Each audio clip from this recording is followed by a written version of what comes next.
Good morning six class. आज हम संस्कृत में थर्ड लेसन पढ़ेंगे। थर्ड लेसन क्या? अकारांत पुल्लिंग शब्द परिचय। अकारांत पुल्लिंग शब्द परिचय में क्या है? पुल्लिंग शब्द है उसका परिचय करवाया जाएगा। किसे कहते हैं पुल्लिंग शब्द? जो शब्द पुरुष जाति का बोध कराते वे पुल्लिंग शब्द होते हैं। जैसे बाल है, सिंह है, गज है, वृष है, मान है, नर है, वो होते पुल्लिंग। जो पुरुष जाति का बोध कराए वो पुल्लिंग शब्द होते हैं। लेकिन क्या होता है, लिंग कितने होते हैं? हिंदी में लिंग 3 बताए गए हैं, लेकिन संस्कृत में लिंग 3 है, पुल्लिंग, स्त्रीलिंग और नपुंसकलिंग। लेकिन फर्स्ट चैप्टर अपन है थर्ड लेसन में, इसमें क्या पुल्लिंग शब्द ही पढ़ेंगे। पुल्लिंग शब्द लिंग है, जेंडर इसमें कितने? 3। फिर वचन कितने बताए हैं संस्कृत में? 3, एक वचन, द्विवचन और बहुवचन। तो ऐसे ही पुरुष भी कितने बताए हैं? प्रथम पुरुष, मध्यम पुरुष और उत्तम पुरुष। तो कुल मिला के क्या है, 9 होते हैं। संस्कृत में ये 9 है, इनका चलता है।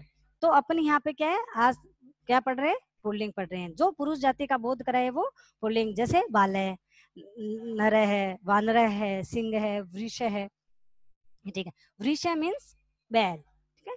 तो एक वचन, द्विवचन और बहुवचन। अपन एक वचन, द्विवचन और बहुवचन देखेंगे, कुछ एग्जांपल बनाएंगे एक वचन, द्विवचन और बहुवचन का। शब्द लेंगे, शब्द का एक वचन बनाएंगे, फिर उसका द्विवचन भी लिखेंगे और उसका बहुवचन भी लिखेंगे। अब देखो, शब्द है अपने पास, ठीक है। शब्द है गज, शब्द है अपने पास गज।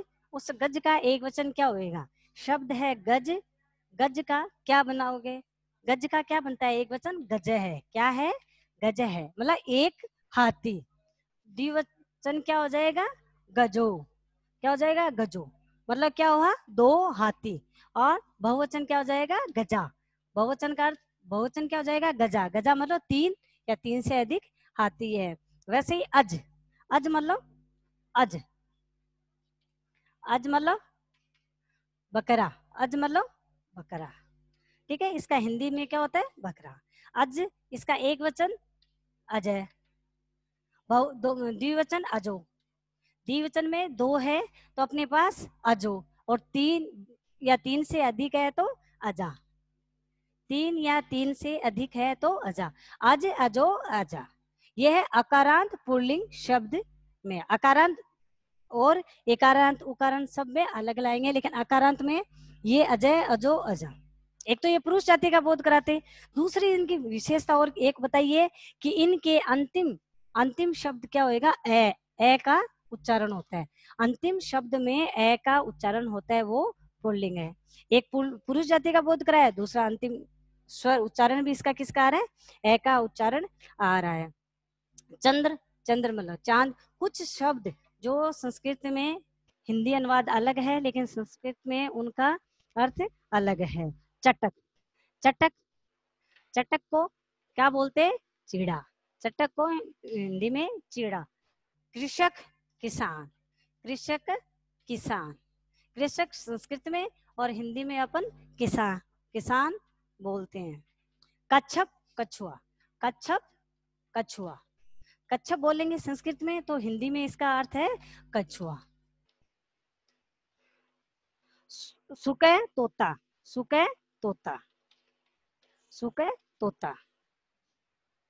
कुकुर, कुकुर मतलब कुत्ता, कुत्ता। व्याघ्र, व्याघ्र बाघ, व्याघ्र मतलब बाघ।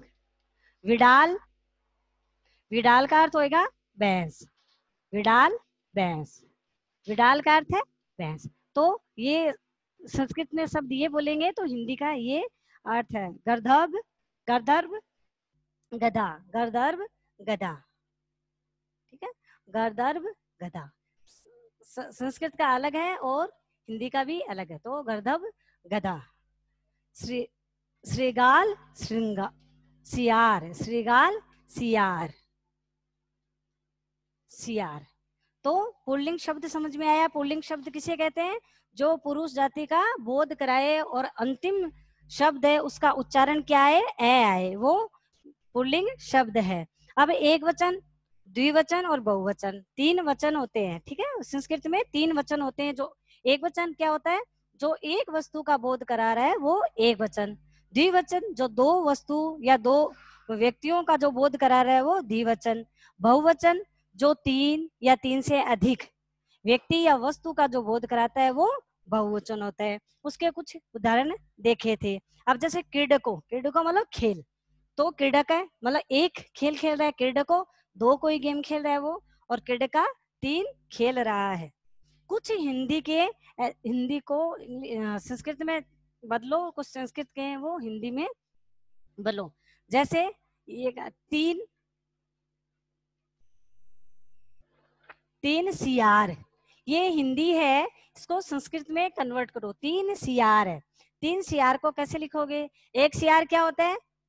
श्रृंगालय, दो श्रृंगालो, तीन या तीन से ज्यादा है तो श्रृंगाला, श्रृंगालय क्या होएगा? श्रृंगालय, श्रृंगाला क्या हो जाएगा? श्रृंगाला।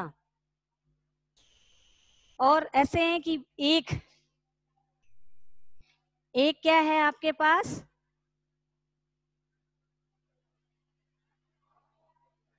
एक है आपके पास गर्दभ, एक गधा है, तो आप इसको क्या लिखोगे? एक का नहीं लिखना, आपको लिखना है गर्दभ है, गर्दभ है बोला एक गधा। तो ये हिंदी थी, हिंदी को आपने संस्कृत में बदला। वैसे संस्कृत है कुछ शब्द, उसको आपको क्या है हिंदी में बदलने हैं। वृक्ष है, वृक्ष है, कितने वृक्ष है? वृक्ष है मतलब कितने हैं? एक वृक्ष है, एक वृक्ष है, वृक्ष है, वृक्षो वृक्ष का। ठीक है। वर्तका मतलब बतख, वर्तका मतलब बतख, दो वर्तका बतख, वर्तको, वर्तको कितनी बतख है आपके पास? कितनी बतखें हुई है आपके पास? इसमें दो बतख, कितनी? दो बतख। तो क्या हो गए? तीन वचन है, तीन लिंग है, तीन पुरुष है, पुल्लिंग जो पुरुष जाति का बोध करे, और अंतिम स्वर क्या? ए आए।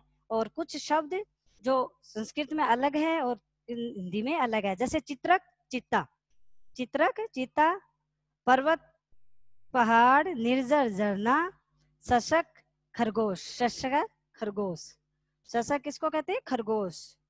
वर्तक बतख, महिषे, महिषे भैंस, और विडाल बिल्ली। आया में? जैसे हिंदी को इंग्लिश में, और इंग्लिश में यहाँ एक दो जो है उनको कन्वर्ट नहीं करेंगे। एक है तो अपन एक का नहीं लिखेंगे, एक वृक्ष है उसको लिखेंगे कि एक वृक्ष है, उसको वृक्ष है लिखते हैं। और इसका एक वचन क्या होता है? वृक्ष है, उपसर्ग लगेगा, फिर वृक्षो औ की मात्रा लगे, फिर वृक्षा आ और विसर्ग लगेगा। तो एक वचन, बहुवचन, एक वचन, द्विवचन और बहुवचन होगा। ओके ठीक है। नेक्स्ट लेसन अपन आकारांत स्त्रीलिंग पाठ परिचय पढ़ेंगे, वो अपन कल पढ़ेंगे। बाय।